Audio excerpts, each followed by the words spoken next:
buriya hari igihe umukobwa ateretwa cyane akishima akumva ngo ni mwiza ariko hari n'igihe aba ari umudayimoni w'abagabo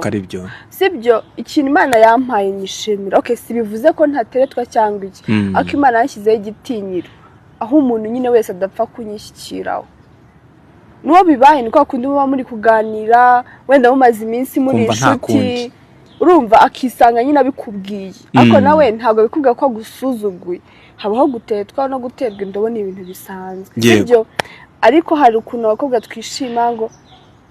narunaka yanterese ngo narunaka nukuri kw'Imana n'umudayimoni kuko umuntu wese wumva ko yagushyikira akaza ngo akagutereta uwo ari we wese ubonetse wese akumva yakwishyikiraho yego kana nagasuzugura ubwo ku musore utereta benshi samuso afite umudayimoni haba byavuga nibyo iyo utereta benshi ufite ikibazo mu mutwe ariko utabizi